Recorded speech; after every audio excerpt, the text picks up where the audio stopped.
Gen Z itu sebenarnya bukan malas membaca, tapi kita bacanya itu udah berubah bentuk.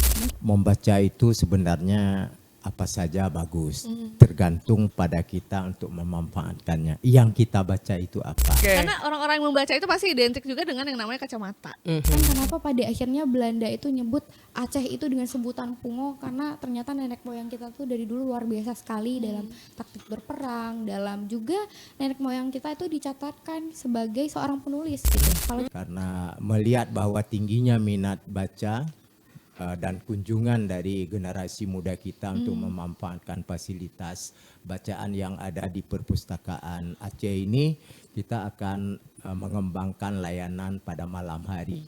Jadi di 2026 dimulai dari bulan Januari, mudah-mudahan tidak ada kendala, kita akan membuka layanan dalam seminggu untuk 2 kali layanan di malam hari.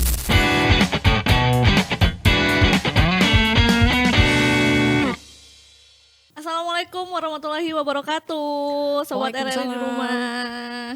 Oh, agak ini ya Ibu, agak lembut hari Agak ini ya. Agak biasa ya nih. Oke, kita barbar nanti ya. Oh jangan, tahan dulu, Oke. tahan sedikit ya. Ketemu lagi di Podcast Kopi Sareng. Kopi Sareng. Edisi entah berantah. Nggak tahu keberapa ya, karena kita udah banyak sekali membahas terkait topik-topik apapun itu.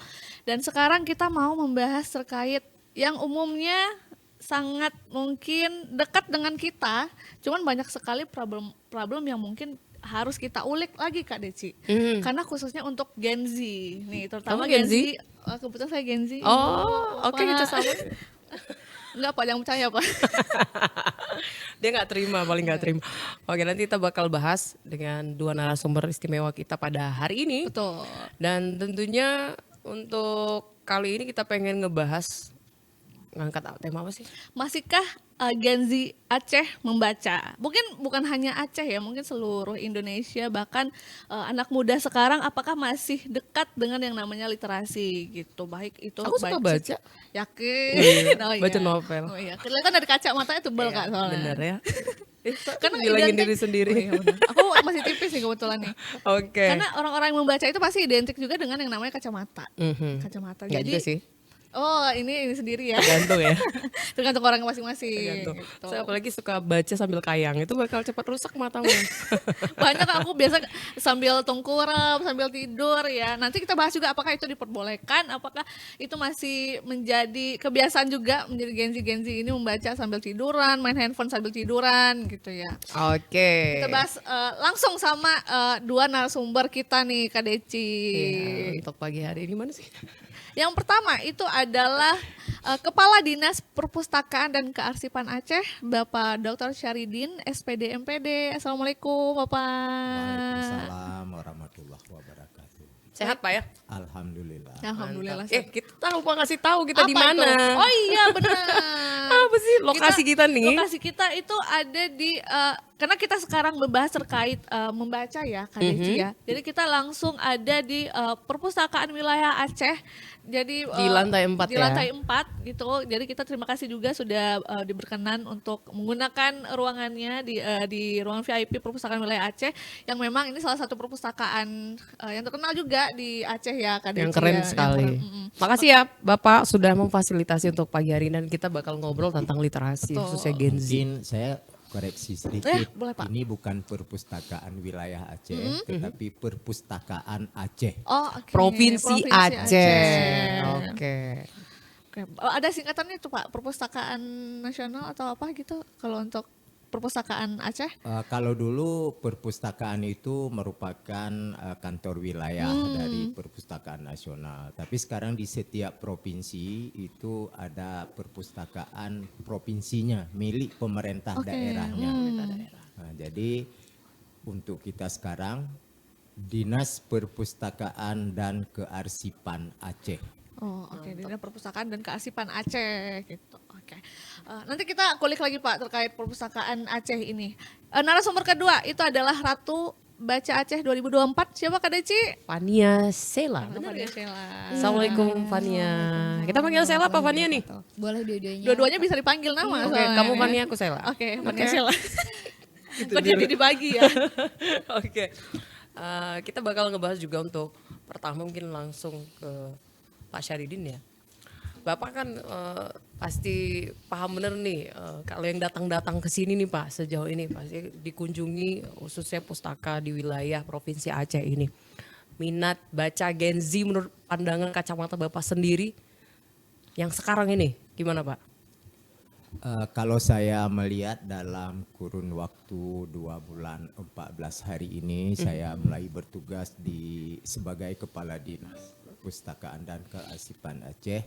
Saya melihat bahwa minat baca dari generasi muda kita khususnya Gen Z itu luar biasa. Itu dapat kita lihat dari rata-rata kunjungan mereka perharinya itu kalau kita rata-ratakan bisa mencapai 1.200 per hari. Tapi itu 1.200 per hari. fluktuasi kadang mencapai 1.500 kurang dari 1.200. Tapi kalau kita rata-ratakan sekarang itu mencapai 1.200 per hari perkunjungan. 1.200 per hari. Oh, lumayan banyak berarti ya Pak ya? Luar biasa Luar kalau biasa menurut sekali. saya dibandingkan dengan waktu kami dulu masih masuk dalam Gen Z. Hari ini saya nggak Gen Z lagi. Enggak Gen Z ya Pak, jadi nggak apa-apa ya Pak ya. Oh iya, jiwa-jiwa Gen Z Pak, harus. Tapi kalau bisa dibilang minat baca dan juga kenyamanan dari gedung tempat perpustakaan baca ini juga kayaknya menjadi salah satu faktor utama nih Pak. Karena Yang Gen Z menarik itu suka ya. yang nyaman Pak. Betul. Benar. Dan kopi biasanya. Iya benar kan. Dan ini berarti untuk data selama Bapak menjadi kepala dinas di perpustakaan dan arsip wilayah Provinsi Aceh ini ya Pak ya. Dan kalau menurut Bapak dengan adanya minat baca yang luar biasa ini, saya kira Gen Z akan terus menjadi peminat baca atau literasi Yang yang tinggi juga ya, sejauh ini ke depannya. Atau mungkin ada yang perlu ditingkatkan daripada hal-hal ini Pak? Saya rasa kalau minat baca Gen Z itu sudah tinggi, tetapi perlu kita tingkatkan lagi. Oleh karena itu kami dari pemerintah Aceh, Dinas Perpustakaan dan Kearsipan Aceh terus berupaya untuk meningkatkan fasilitas yang tersedia di perpustakaan ini. Kita ada 2 gedung terbagi 2 di tempat kita berada sekarang itu dikhususkan untuk perpustakaan, sedangkan satu lagi yang di kantor yang berada di Jalan T-nya Arif itu pas bersisian dengan asrama haji itu dipusatkan sebagai kantor kearsipan. Jadi khususnya untuk gedung perpustakaan ini kita terus lakukan peningkatan dan pembenahan agar dapat memberikan pelayanan yang maksimal. Hari ini gedung kita sudah ada 5 lantai, di mana pada setiap lantainya ada kita fokuskan untuk layanan-layanan khusus. Misalnya seperti pada lantai 1 itu kita fokuskan untuk layanan bagi disabilitas dan juga untuk layanan keagamaan. Kemudian pada lantai 2 itu kita lengkapi dengan fasilitas untuk layanan umum juga layanan untuk keagamaan. Sedangkan di lantai 3 itu kita fokuskan untuk remaja, mahasiswa dan referensi secara umum. Dan juga pada lantai 3 dilengkapi dengan ruang tempat kita berada sekarang. Kemudian ada studio juga. Dan pada lantai 4 itu ada aula besar, ada ruang VVIP. Dan sekarang yang sedang kita persiapkan insya Allah pada tanggal 29 bulan Desember ini mudah-mudahan tidak ada kendala rampung itu kita siapkan untuk melengkapi rooftop di lantai 5. Rooftop ini kita peruntukkan bagi yang memanfaatkan layanan untuk bisa memanfaatkan ruang tersebut. Dan pada tahun 2026 kami sudah bersama-sama merencanakan karena melihat bahwa tingginya minat baca dan kunjungan dari generasi muda kita untuk memanfaatkan fasilitas bacaan yang ada di perpustakaan Aceh ini, kita akan mengembangkan layanan pada malam hari. Jadi di 2026 dimulai dari bulan Januari, mudah-mudahan tidak ada kendala, kita akan membuka layanan dalam seminggu untuk 2 kali layanan di malam hari. Itu kalau boleh tahu dari jam berapa sampai jam berapa Pak? Itu setelah ini kan layanannya kita jam 4 sudah close setiap harinya. Karena 15 menit itu waktu bagi petugas untuk merapikan literasi kembali pada tempatnya. Kemudian akan dibuka kembali nanti pada pukul 8. Oh 8 malam. Pukul 20. Dan tutup lagi Pak? Sampai Tutup jam lagi mungkin kita 22. rencanakan sampai jam 22.30. Ini juga untuk mengatasi generasi muda kita daripada memanfaatkan ruang terbuka lainnya, lebih baik memanfaatkan fasilitas yang ada di tempat kita sambil membaca dan menikmati suasana Gedung santai sambil membaca. Itu maksudnya. lebih aman juga ya. Daripada nongkrong di warung kopi, mending di sini Kak Deci. Sip. Ini biasa nih Pak, Kak Deci Iya. biasanya nongkrong di luar Pak soalnya. Jangan Berarti nanti diceritakan diri kalau sendiri ya. rooftop itu berarti 2026 akan buka apa baru Iya, di 2026. 2026. Tahun depan, gak lama lagi ya. bentar lagi. Jadi nongkrongnya di rooftop perpustakaan Aceh. Sambil baca katanya. buku boleh ya Pak ya, bawa buku dari bawah di perpustakaan sini Memang terus itu bawa ke tujuan sini. kita. Oke. Berarti jadi ruang baca juga di atas rooftop itu ya Pak tujuannya ya. Oke. Kita ke Kak Fania Sheila dulu. Oke. Kak mungkin cerita dulu nih kegiatannya sekarang apa, mungkin umur juga boleh. Kamu ngapain nanya umur? Kan mau inin kakak kan. Oke, halo semuanya. Perkenalkan nama saya Fania Sheila Farahma. Boleh dipanggil Fania, boleh dipanggil Sheila, boleh terserah. Oke, Sheila. dua-duanya, Iya. Bisa dua-duanya ya. Bisa dua-duanya. Boleh dua-duanya. Saat ini saya mahasiswa Fakultas Hukum Universitas Syafala, kebetulan ngambil International Program dan masih semester 5 dan menjabat sebagai Ratu Baca Aceh dari tahun 2024. Insya Allah nanti lengser di tahun 2026 Pak ya. Oke. Karena 2 tahun sekali ya. Iya, 2 tahun sekali kita pemilihan Ratu ya. Baca Aceh. Betul. 2026 baru pemilihan lagi Iya, gitu. Oke. Oke. Kita mau tahu sih kayak perjalanan dari Kak Fania Sheila kenapa bisa jadi Ratu Baca Aceh dan apa mungkin yang di highlight, yang bisa di highlight kenapa bisa jadi seorang Ratu Baca Aceh 2024. Oke, kalau berbicara soal perjalanan, sebenarnya Raja Ratu Baca Aceh itu sendiri saya ikut dari perwakilan dari kabupaten dulu. Jadi kita ada seleksi tingkat kabupaten dan alhamdulillah kebetulan waktu itu saya dapat juara dan kemudian perwakilan dari kabupaten saya kemudian ke provinsi, kita melatih berbagai tahap tes, itu ada dari tes tulis, wawancara, kemudian kita ada presentasi program juga. Mungkin kalau yang paling saya highlight itu dari program yang sudah saya siapkan dari kabupaten gitu ya. Oke. Dari kabupaten itu saya udah buat program yang namanya itu SIDAK, Selamatkan Indonesia dengan Karya. Dan di situ kita divide dalam berbagai bentuk program lagi di bawahnya. Itu ada sebenarnya nama program kita nih agak-agak sama ya. Ini Kopi Sareng.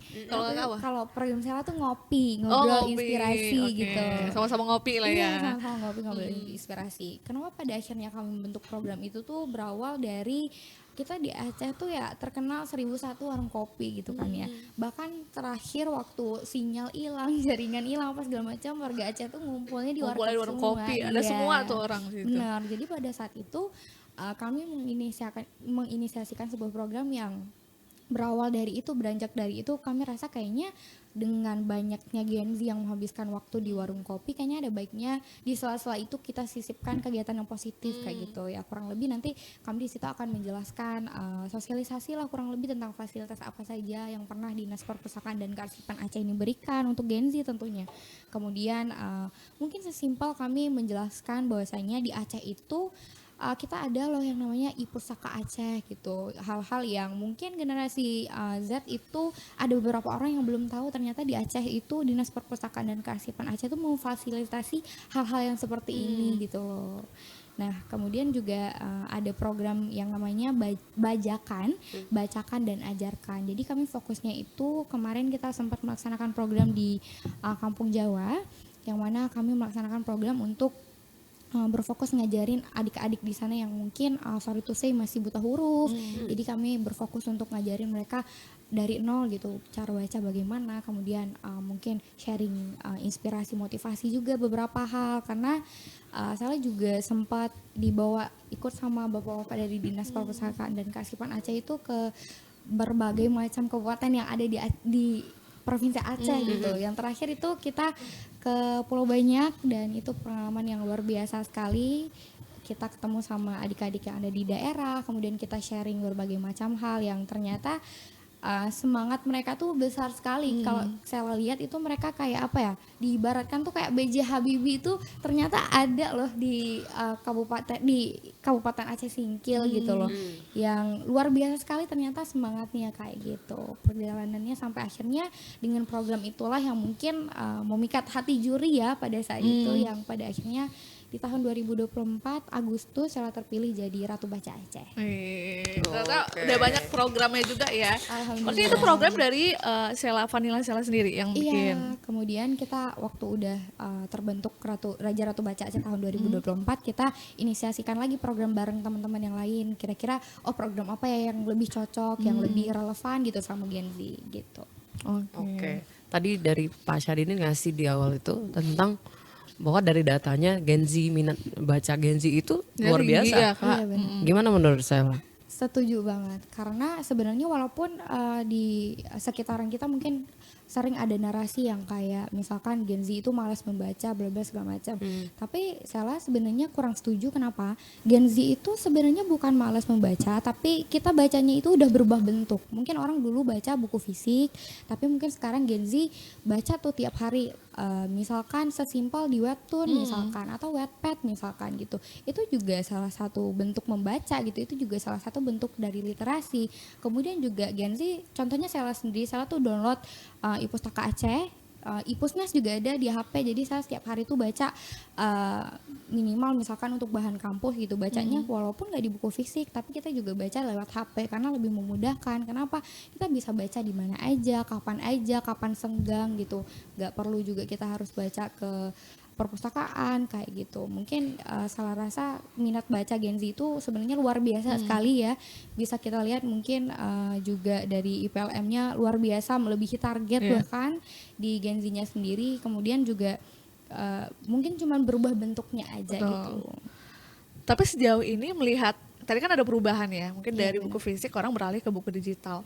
Itu menurut nanti aku tanya juga menurut Bapak Syaridin, apakah itu akan mengurangi efektivitas kita untuk membaca? Karena kan kalau buku fisik kan kita pegang ya, sedangkan buku digital itu kayak kita main handphone terus kita baca gitu.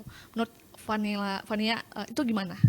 Oke, jadi kalau menurut saya sendiri, kalau misalkan kita berbicara soal efektivitasnya sendiri, mungkin kita bisa untuk menilai bahwasanya perubahan itu bukan suatu kemunduran. Jadi kalau misalkan kita berbicara soal teknologi, itu kita bisa ibaratin tuh kayak pisau bermata dua. Jadi ada sisi positifnya, terus ada sisi negatifnya juga. Sisi positifnya kita bisa lihat mungkin ketika Gen Z khususnya yang memang kerap dekat dengan sosial media, dengan handphone gitu, kita bisa baca di mana aja, kapan aja. Itu mungkin sisi plusnya gitu. Cuman apakah kemudian efektivitasnya berkurang? Saya rasa kayaknya enggak. Toh pada akhirnya kita juga membaca, toh pada akhirnya itu juga salah satu bentuk dari literasi.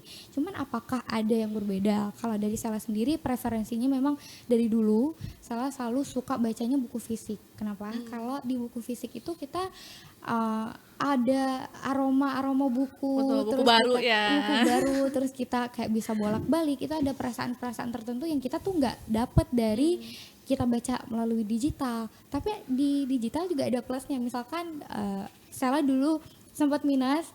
Terus jadi kan kalau misalkan di digital itu kita bisa zoom in, zoom out. Mungkin kalau di buku kita nggak bisa lakuin hal kayak gitu. Mungkin Kalau di sini iya. Kalau di buku kita zoomnya kayak gini. Kayak nerawang duit gitu. Iya kayak gitu kurang lebih. Jadi sebenarnya semuanya ada plus dan minusnya. Iya. Berarti bukan Kalau kita kalau pakai buku tuh nandainnya pakai bunga. bukan dari siapa tuh? Maksudnya gitu ya.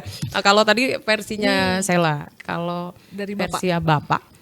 Kalau baca buku fisik dengan era digital kita dengan gawai nih HP Pak, manakah menurut Bapak yang lebih efektif dan bagaimana kalau tadi versi Sela, kalau anak Gen Z ini Ternyata di bisa digital tuh milih opsi ya, nggak ke puswil atau ke perpustakaan, ya udah pakai HP aja. Di rumah Sedangkan pemerintah menggalakkan supaya buku fisik ini tetap menjadi teman akrabnya literasi di Gen Z sekarang.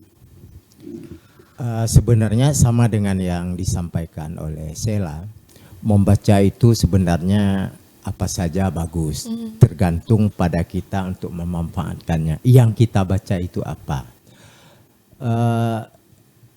Mungkin di era digitalisasi ini mungkin buku-buku atau sumber literasi yang kita baca itu tidak terfokus pada buku fisiknya saja. Makanya sekarang juga buku-buku banyak disediakan dalam literasi digital. Dan untuk perpustakaan kita juga menyediakan dua-dua kita tersedia. Makanya di lantai 3 tadi yang saya katakan bahwa ruang IT itu juga tersedia fasilitas bagi pengunjung, bagi yang ingin mencari referensi itu bisa mencari dari sumber digitalnya. Di samping kita terus melengkapi referensi-referensi yang buku dalam bentuk fisiknya. Jadi dua-duanya sama. Tetapi memang kalau saya ini yang merupakan generasi lama, mungkin membaca secara digital itu mungkin Esensinya, kenikmatannya kurang kali ya, Pak? efeknya mungkin hanya dalam waktu yang singkat. Tapi kalau membaca dalam menggunakan literasi dalam bentuk buku fisik itu mungkin kita bisa mengulang-ulang. Tapi kalau yang digital ini kadang kita harus buka lagi, mencari lagi, belum tentu dapat pada tujuan yang kita cari. Tapi kalau buku fisik itu bisa kita cari, bisa kita buka kapan saja. Jadi nggak ada masalah sebenarnya. Tapi hari ini memang di tengah era digitalisasi yang hari ini yang berkembang sangat pesat, justru negara-negara maju kembali kepada yang fisik. Oleh karena itu kita juga mengacu pada prinsip yang sama. Digitalisasi kita sediakan, buku fisik juga terus kita lengkapi. Oke. Oh, berarti Bapak tim buku fisik ya, Pak? Ya tim buku Tim fisik. buku fisik. Tim ya. Emang koleksi buku Bapak banyak, Pak? Apa Yang favoritnya, secara Pak? pribadi, Pak? Atau mungkin ada Yang buku favorit bacaan Bapak nih? Pribadi saya. Iya. Kalau saya sebenarnya ya karena dasar saya juga dari guru, mungkin terkait dengan buku-buku yang terkait dengan Ilmu pengetahuan mata ya, Pak? pelajaran ilmu pengetahuan. Saya tuh nggak hitung juga jumlahnya, Banyak walaupun ya, Pak, ya? perpustakaannya tidak seperti perpustakaan yang Adalah berarti perpustakaan yang mini di rumah ya, Pak? sebaiknya. Dan saya juga suka menulis gitu. Oh, Bapak penulis. Outdoor. Keren, Pak. Bapak nulis apa, Pak? Ya Spill, Pak. sesuai dengan bidang kita ya, ketika saya sedang kuliah menyelesaikan program doktor, sekarang kita hidup di tengah teknologi informasi yang membutuhkan inovasi.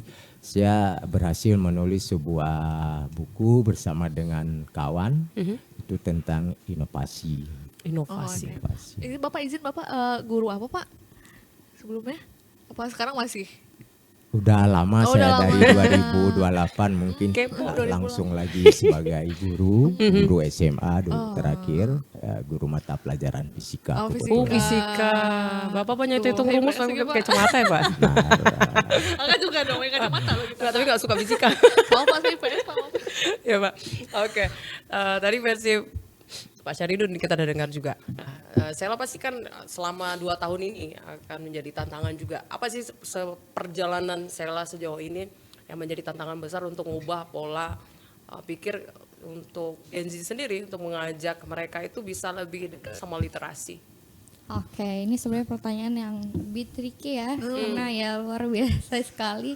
Kita tahu kalau tantangan yang paling besar menurut Sela sendiri itu sebenarnya kalau udah habit dari awal itu kayaknya agak susah untuk diubah gitu ya. Makanya again and again setiap Sela ada kesempatan tuh saya selalu bilang, selalu ngomong bahwasanya hal yang paling penting itu sebenarnya yang punya PR besar untuk membangun literasi itu sebenarnya siapa yang punya tugas di rumah tangga untuk membangun itu sebenarnya, baik ibu atau ayah atau misalkan kakak, adik atau siapapun itu, mereka lah yang punya PR besar untuk membangun habit itu pada akhirnya. Kenapa? Karena kalau dari awal kita nggak punya habit itu, akan susah kita untuk membangun. Kita hidup terbiasa, misal katakanlah dari umur 0 sampai umur 14 tahun kita nggak pernah membaca sama sekali misalkan. Jadi akan susah untuk kita tiba-tiba nih masuk ajaran baru lah istilahnya, misalnya dari pola pikir mereka. Mereka akan merasa, oh ini apa, ini kayaknya asing sekali dengan saya gitu.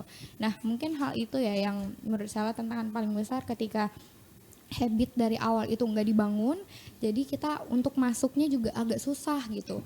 Tapi kalau misalkan habit di awal udah ada bibit-bibitnya gitu, walaupun nggak harus baca setiap hari, tapi kalau ada bibitnya kita kayaknya agak lebih flawless lah gitu kita masuknya, untuk kita menjelaskan bahwasanya membaca tuh begini begitu bla bla segala macam gitu. Oke, kita tadi udah tahu Bapak Syahridin punya Data. suka nulis, baca, dan buku-buku ilmu pengetahuan seputar pelajaran. Kalau Sela sendiri, rekomendasi dari Sela bacaannya apa sih? Kalau saya sendiri sebenarnya buku bacaan tuh banyak, tapi top of mind itu pasti selalu, kalau kakak tahu itu ada buku judulnya Aceh Pungo. Saya suka sekali dengan buku itu. Saya baca itu dari kelas 1 SMA. Di situ dijelaskan, kalau di bahasa Belandanya The Acehers, aduh agak susah bahasanya, bahasa Belanda. kurang lebih seperti itu. Di situ dijelaskan kenapa pada akhirnya Belanda itu nyebut Aceh itu dengan sebutan Pungo, karena ternyata nenek moyang kita tuh dari dulu luar biasa sekali dalam taktik berperang, dalam juga nenek moyang kita itu dicatatkan sebagai seorang penulis gitu. Kalau kita mau baca, kalau kita mau rewind lagi ke belakang, nenek moyang itu kita itu benar-benar penulis, kemudian juga pembaca yang hebat sekali. Contoh yang bisa kita lihat itu, bahkan kita di Aceh itu ada manuskrip tentang burung tujuh kalau nggak salah. Jadi orang Aceh itu saking sukanya menulis, orang-orang dulu itu bahkan syair tentang hantu aja kita tuliskan gitu, saking luar biasanya sekali gitu. Dibuat hikayat. Dibuat ya. hikayat. Iya, dibuat ceritanya. hikayat. Bahkan ini menarik juga karena baru-baru ini kita juga baru terkena musibah yang melanda Sumatera, Aceh juga. Dan itu sebenarnya kalau kita kulik lagi ke belakang itu di kitab Tajul Muluk, ulama-ulama besar kita dulu tuh udah pernah menulis yang namanya takbir gempa. Ini juga sering saya omongin, bahwasanya dulu tuh ada kalimat spesifik yang ulama kita tuh keluarkan, bahwasanya apabila bumi berguncang pada waktu duha, maka air laut akan naik. Walaupun pada saat itu mungkin nggak spesifik dituliskan, oh air laut ini tuh tsunami, karena tsunami pada saat itu kan berasal dari kata Jepang gitu.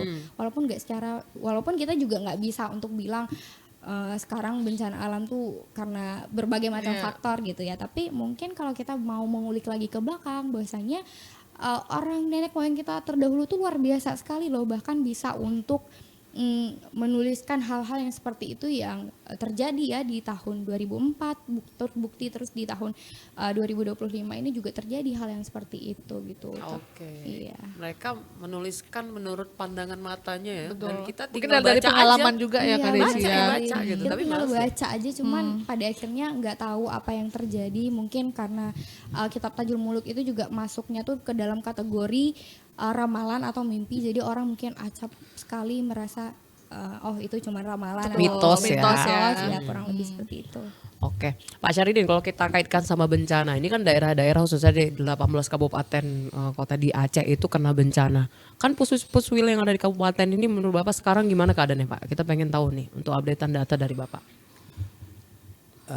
Kami juga sudah turun ke beberapa kabupaten kota dalam rangka memantau secara langsung tentang kondisi kantor Dinas Perpustakaan dan Kearsipan Aceh. Kabupaten kota maksudnya. Dari 18 kabupaten kota yang terdampak, itu ada 7 kabupaten kota yang sangat parah dampaknya. Sementara 10 kabupaten kota yang lainnya walaupun terdampak untuk musibah banjir dan longsor ini, tapi untuk kantor dinas perpustakaannya masih berada pada Kondisi lebih aman daerah ya. yang lebih aman. Yang paling parah salah satunya adalah Kabupaten Aceh Tamiang, Kota Langsa, Aceh Utara. Nah, ini luar biasa parahnya, termasuk Pidijaya. Jadi kemarin saya baru kembali dari Kabupaten Aceh Utara. Itu mungkin di Serambi, di Prohaba itu ada tulisan yang dirilis dari pernyataan saya. Itu mencapai 11 jumlah buku yang terdampak, yang tidak bisa dimanfaatkan. 11.000. 11.000 jumlah buku yang tidak bisa dimanfaatkan lagi di Kabupaten Aceh Utara. Begitu juga di Kota Langsa. Dan untuk ini kami terus berkoordinasi, berkomunikasi dengan Perpusnas agar mendapatkan perhatian dan bantuan dalam rangka menyelamatkan program literasi nasional di kabupaten kota yang terdampak musibah banjir dan tanah longsor, khususnya di Provinsi Aceh. Ya, karena kita tahu dari data-data di lapangan juga nih Pak ya, anak-anak kan banyak yang nggak sekolah, Sekolah nggak juga bisa, banyak yang rusak bener. ya Kak. Dan mereka juga berharap nih Pak, banyak kita dengar anak-anak tuh mau buku, Al-Quran, ya kan, untuk mempush mereka juga supaya di tenda darurat atau pengungsian tuh masih tetap bisa baca ya Pak ya. Atau mungkin ada satu wacana ataupun program dari Bapak mungkin ke depan Pak? Dalam masa rehab rekon nanti mungkin di pemerintah Aceh ini kan sudah dibentuk beberapa klaster penanganan dampak bencana banjir dan tanah longsor. Itu terkait dengan yang dimaksud adalah masuk pada klaster pendidikan dan pemulihan.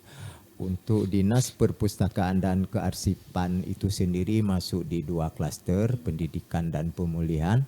Mungkin kita nanti juga akan ikut serta bersama dengan tim relawan dan tim yang lainnya untuk ikut terutama dalam memberikan motivasi, semangat bagi anak-anak kita yang terdampak, yang hari ini mungkin ada sekolahnya yang sama sekali sudah tidak ada lagi.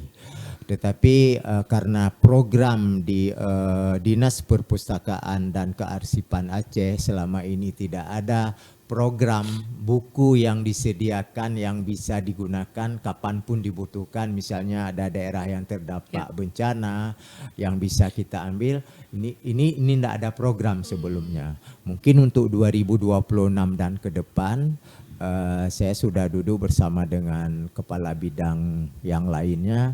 Kita sepertinya perlu mengadakan program yang seperti itu. Karena pada saat pemulihan yang seperti itu yang sangat dibutuhkan adalah kita hadir kalau misalnya terkait dengan bidang pendidikan, literasi, perpustakaan, kita harus membaca buku-buku yang sesuai dengan tingkat usia anak-anak kita.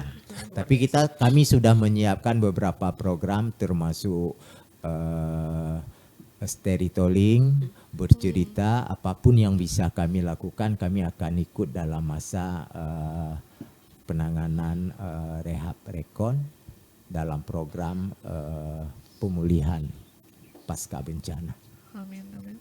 Semoga bisa berjalan dengan lancar programnya ya Pak ya. Sejauh ini berarti sudah ada dari Perpus Aceh untuk yang menyalurkan bantuan buku-buku gitu dari sini Pak? Kalau buku belum, seperti yang saya sampaikan tadi bahwa tidak ada buku yang disediakan yang siap untuk didistribusikan kepada daerah-daerah atau pihak manapun ketika dibutuhkan. Itu harus terprogram karena kita menggunakan Keterbatasan buku juga ya berarti Pak ya? bukan keterbatasan karena memang tidak ada program selama ini untuk pengadaan buku yang disediakan di perpustakaan yang siap digunakan kapanpun sesuai dengan kebutuhan. Itu yang nggak ada, belum ada nomenklaturnya. Itulah yang saya masukkan di 2026 kita sudah harus memikirkan program itu harus ada. Tapi sejauh ini kalau misal sumbangan buku dari masyarakat gitu Pak? Kalau yang dari pemerintah Aceh itu untuk memperkaya literasi atau perpustakaan itu masuk pada penggunaan dana OSUS melalui program anggaran DOKA Kabupaten Kota. Sedangkan perpustakaan Kabupaten Kota juga itu ada program dari pemerintah pusat melalui dana DAK-nya. Nah, jadi setiap kabupaten kota yang perpustakaannya memenuhi kriteria itu ada akreditasinya itu mendapatkan dana DAK dari pemerintah pusat. Oke. Kita Kita, singgung nih. kita beralih ke data nih sekarang. Sedikit. Nah, terkait indeks pembangunan literasi masyarakat, bahwa kita tahu di tahun 2024 kita mencapai target Pak, bahkan melebihi target juga ya Pak ya. Mungkin dari perspektif Bapak sendiri, itu faktor yang sebenarnya penentu terkait IPLM ini apa Pak? Sebenarnya IPLM untuk provinsi, untuk semua provinsi yang ada di Indonesia itu sangat tergantung pada IPLM dari kabupaten kota. Jadi kalau kabupaten kota yang ada di dalam satu provinsi tidak fokus pada IPLM-nya, maka membuat IPLM provinsi itu rendah. Saya khawatir untuk tahun ini sedang dalam tahapan penilaian indeks itu oleh Perpusnas. Kami terus dihubungi, dikomunikasikan bagi kabupaten kota yang masih rendah pengisian aplikasi yang sudah dikirimkan, kami terus mengingatkan karena IPLM untuk provinsi itu adalah dari kabupaten kota sesungguhnya. Kalau kabupaten kotanya rendah, maka membuat provinsi itu rendah. Hari ini saya sedang berusaha semaksimal mungkin, kalau tidak bisa meningkat dari yang ada tahun 2024, tapi kita tidak turun dari 2024. Tapi karena dampak dari bencana banjir dan tanah longsor, mungkin ini juga dijadikan alasan oleh beberapa kabupaten kota yang kita komunikasikan gitu. Jadi kalau Bapak lihat 2024 kan datanya itu luar biasa ya Pak. Iya. IPLM ini meningkat. Menurut Bapak adakah andil Gen Z di dalamnya? Sangat tinggi. Bahkan di beberapa kabupaten kota yang memang fokus pada program literasi, itu yang membuat IPLM provinsi meningkat. Salah satunya adalah Kota Losmawe selama ini, kemudian Kota Langsa, Pidi, Biren, Banda Aceh dan Sabang, dan Aceh Barat juga. Tapi kalau saya melihat secara nasional dari beberapa tahun yang saya pelajari, dia ada dua indikator yang dinilai menyangkut tentang minat baca masyarakat. Ada TGM, tingkat kegemaran membaca, kemudian IPLM itu sendiri itu fluktuasi baik secara nasional punya dan provinsi juga berubah-berubah. Artinya nasional juga kadang-kadang tidak selamanya meningkat, ada juga beberapa tahun turun kemudian naik lagi. Begitu juga provinsi. Begitu juga dengan Aceh itu sendiri. Kita di tahun 2021, 2022 mungkin berada di atas TGM dan IPLM nasional. Kemudian 2023, 2024 walaupun dikatakan bagus, kita sebenarnya berada di bawah nasional gitu. Jadi naik turun itu biasa dalam dunia literasi gitu ya Pak ya? Iya. Oke. Nah Sela, kalau kita ngomongin tentang hal ini, kita berpandu pada data, harapannya kan meningkat ya.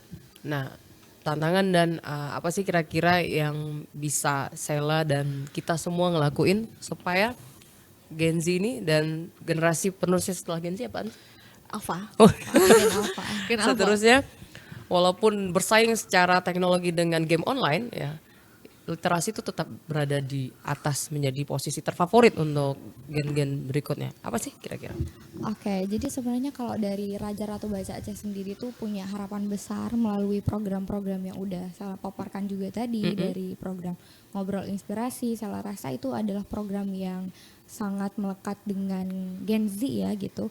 Karena kalau kita mau masuk ke Gen Z, kita sering dengar be a part of them. Jadi kalau kita jadi bagian dari mereka, jadi kita kayaknya agak akan lebih mudah masuk. Gimana sih cara kita mau masuk ke mereka, kemudian bagaimana cara kita ngasih taunya, segala macam kayak gitu. ya kami dari Raja Ratu Baca Aceh punya harapan besar melalui dari kegiatan-kegiatan dari SIDAK itu sendiri, Selamatkan Indonesia dengan Karya, kemudian juga ada program Ngobrol Inspirasi, dan juga dari program yang disediakan dari Dinas Perpustakaan dan Kearsipan Aceh sendiri. Saya rasa itu juga bisa sangat menunjang dari faktor Gen Z mau membaca gitu ya. Apalagi kalau misalkan kita lihat Gen Z itu kan kita sering dengar istilah FOMO gitu, fear of missing out gitu. Jadi kayaknya ada satu tokoh yang bisa mereka take as a role model itu juga penting banget. Contohnya salah sendiri itu jadi suka banget baca tuh karena dulu Duta Baca Indonesia sebelum Pak Gul Agong itu Mbak Najwa Shihab itu my biggest inspirator lah istilahnya gitu. Beliau yang pada akhirnya salah rasa kayaknya Gen Z kalau dia punya satu role model yang bisa dia lihat, kayaknya itu akan juga bisa membuat tingkat membaca itu jadi meningkat gitu ya. FOMO dalam hal baik ya nggak masalah. Betul. Iya benar sekali. Kalau Tapi- bisa jangan FOMO, nagih. Gitu. Dari FOMO jadi nagih. Iya, Kayak micin. Benar. Tapi gimana sih kan Gen Z sekarang pasti berkutat dengan handphone ya. Iya. Gimana sih caranya atau kira-kira mungkin dari Kak Fania biar kita bisa gemar membaca nih. Apa sih yang harus kita lakukan? Apakah kita ya udah baca dulu deh yang di handphone, apa baca caption kayak baca berita kayak gitu kan ya. Baru nanti ke buku fisik gitu. Dari Kakak gimana? Oke, jadi sebenarnya tips yang paling ampuh ya, yang udah pernah saya terapin juga ke teman-teman, bahwasanya mulai baca itu dari hal yang paling kita suka itu apa sih? Karena mungkin orang sering kali berpikir kayak gini, orang tuh sering berpikir dalam kotak Pandora yang kecil sekali. Mereka selalu berpikir bahwasanya literasi itu hanya terbatas pada membaca, menulis gitu. Tapi sebenarnya kalau kita kulik lagi, literasi itu sebenarnya lebih daripada itu.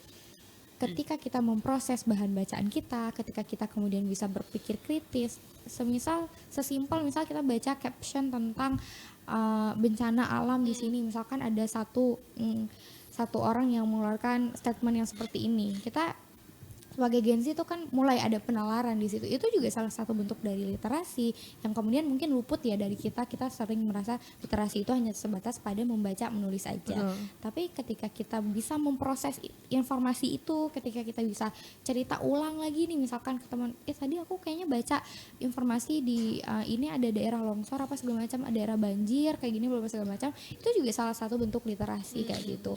Walaupun pada akhirnya juga Gen Z ini nggak luput dari digital kayak gitu, tapi kan kita juga nggak bisa untuk mendorong mereka untuk nggak ada di dalam jalur perubahan itu ya. Pada akhirnya Gen Z itu hadir dan besar di dalam lingkup media sosial ya, mereka juga pada akhirnya juga bisa menumbuhkan minat literasi dari media sosial itu sendiri. Karena ya balik lagi, teknologi itu ibaratkan kayak pisau bermata dua, jadi ada positifnya, ada negatifnya. Jadi kalau kita bisa untuk menjaga efektivitas dengan membaca di HP, why not gitu. Betul.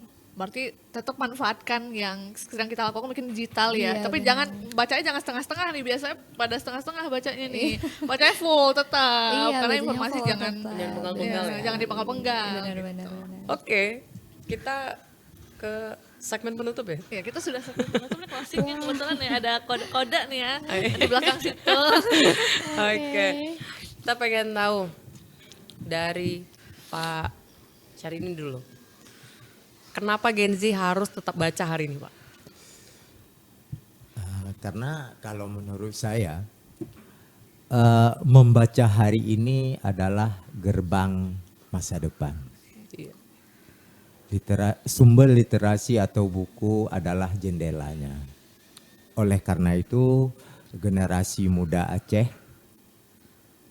sebagai penyambung pembangunan Aceh untuk masa depan itu harus terbuka wawasannya. Baca. Jadi harus lebih banyak membaca. Dan membaca itu bukan hanya membaca yang tertulis saja, tetapi yang tidak tertulis juga harus bisa dibaca. Apalagi dengan perubahan dunia yang seperti yang kita alami sekarang ini, tanpa kita bayang-bayangkan bahwa akan terjadi tsunami kedua yang melanda 18 kabupaten kota. tsunami pertama itu hanya melanda 4 kabupaten kota di pesisir. Tapi hari ini sebenarnya itu dampaknya yang paling parah adalah sekarang. Walaupun tidak ditetapkan sebagai bencana nasional. Jadi saya berharap pada generasi muda untuk menjadikan membaca ini sebagai gaya hidup agar kita dapat menguasai perkembangan baik secara teknologi mau sambil kembali ke buku fisik yang sesungguhnya. Mudah-mudahan generasi muda Aceh ke depannya adalah generasi yang gemar membaca dan memahami perkembangan dunia yang lebih baik dari kita yang ada saat ini. Mungkin itu yang dapat saya sampaikan. Berarti membaca itu mungkin merupakan bisa memaksimalkan masa depan kita nanti ya Pak, perkembangan kita mengikuti perkembangan seperti apa gitu ya Pak. Kalau dari Kak Fania Sheila. Oke, kalau dari saya sendiri closing statementnya as simple as 1,000 old can dream but one youth can change the world. 1,000 orang tua tuh bisa bermimpi tapi satu pemuda itu bisa mengubah dunia. Jadi ini mungkin sering salah ulang-ulang juga bahwasanya membaca itu adalah karakter kita, apalagi kita bangsa Aceh itu. Kalau kita mau mengulik lagi sejarah ke belakang, nenek moyang kita itu adalah penulis, nenek moyang kita itu adalah pembaca yang hebat sekali. Jadi itu adalah karakter kita. Gak ada salahnya untuk sekarang kita kembali kepada karakter yang luar biasa itu. Apalagi kalau misalkan bahwasanya dengan membaca itu kita bisa mengenal dunia, kita bisa kemana-mana dengan membaca, dengan menulis pastinya kita bisa dikenal dunia. Kita nulis, orang kenal, orang tahu siapa namanya, siapa nama kita, orang tahu siapa buku kita. Dan mungkin terakhir closing statement yang pastinya selalu ulang-ulang, udah saatnya kita semua itu buka pintu dan keluar dari zona nyaman, mulailah berkarya bersama hati agar peranmu sejalan dengan mimpi, hingga kita benar-benar mampu menginspirasi seluruh remaja Indonesia sampai ke ujung negeri. Iya. Itu kayak kata-kata hari ini ya. Iya, itu kata-kata hari ini penutup Ya. nih.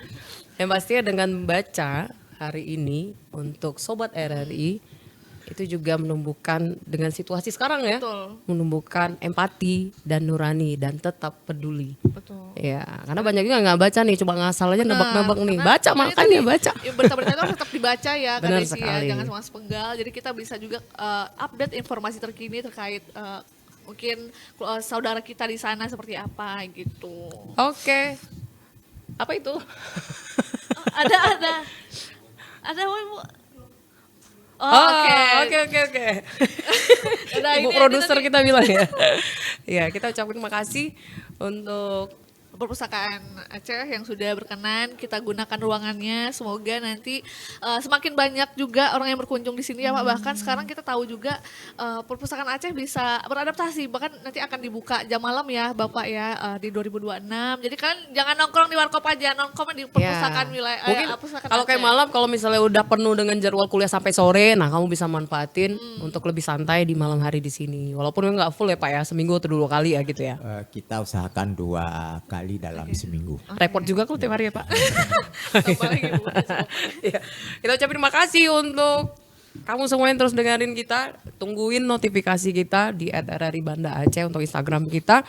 Untuk terus dapat informasi Kopi Saring atau podcast-podcast RRI yang lainnya. Tetap menjadi inspirasi untuk Anda tentunya semua Sobat RRI. Terima kasih. Terima kasih.